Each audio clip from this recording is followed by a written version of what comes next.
Hey everyone, this is SamFam. Happy holidays to you. And today I'm going to help you improve your defense on NBA 2K22.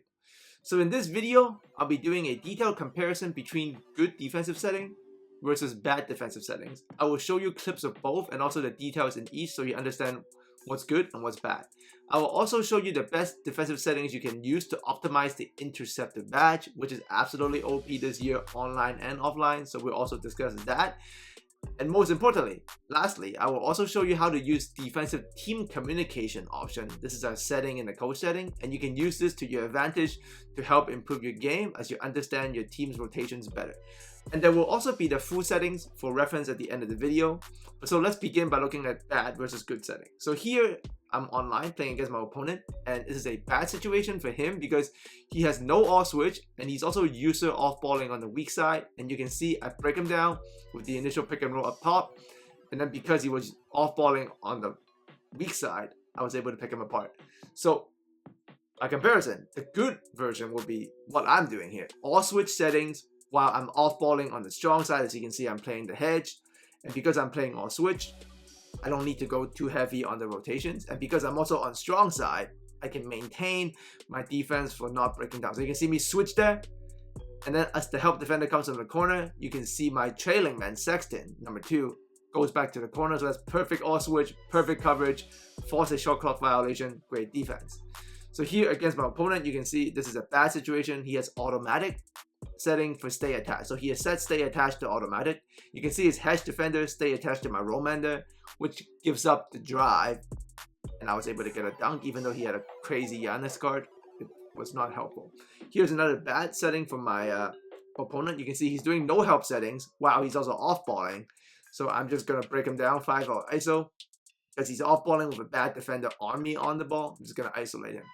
You can see here again, my opponent also didn't set his defensive matchup, so he's guarding my primary ball handler with one of his weaker defenders. This is his Curry versus my Sexton, so I was able to force a hedge to step up. I'm going to hit the hedge and then just lob it to my Roman, take the advantage, completely break him down.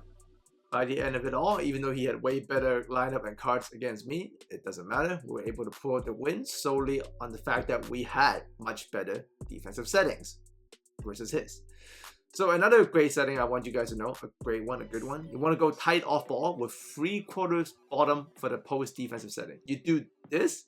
This is the best way to maximize your interceptor badge. You can see me run all switch settings here with the tight off ball and the 3/4 bottoms post defense. And you can see time and time again, I get plenty of interceptor.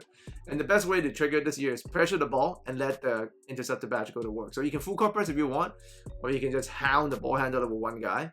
Just go extend pressure on him if you know there's a lead guard. And you can see from here, the gold interceptor badge just equals to auto steals. Like, I'm not doing anything. I'm just running the settings, pressuring the ball. And with those 3/4 bottoms post defense and the tight off ball, you can see just plenty of steals everywhere, and it's all automatic. So I suggest to get the best effect out of this, you want to give all your players a gold interceptor would be awesome. Obviously all Hall of Fame would be great, but that's hard to do. But all gold is not that hard to do. It would be fantastic. And for the team communication, go to your coach settings, team communication, and change it to defense only. If you do this, and if you run the settings I've been teaching you, you can see from my players, I'm the white jerseys here. On the top, it's going to show me what they think they want to do. So he wants to drop here, but I made him step up high. It's still okay because I know Bowen is going to tell me to switch.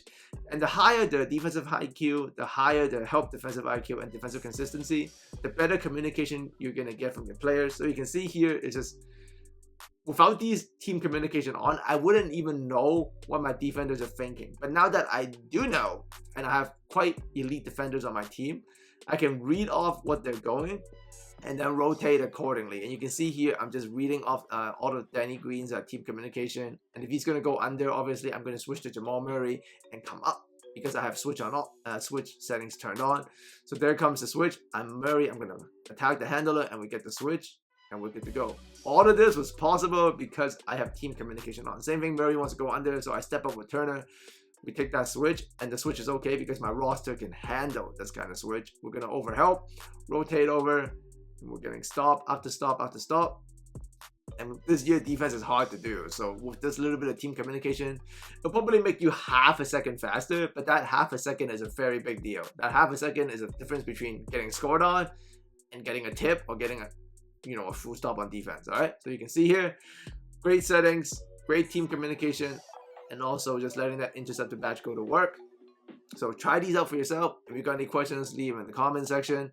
It's Christmas today, so happy holidays to all of you. And here are the settings that I like to use. I'm just going to leave them here. If you got any questions on this, leave a question behind. But these are the ones I've been using currently.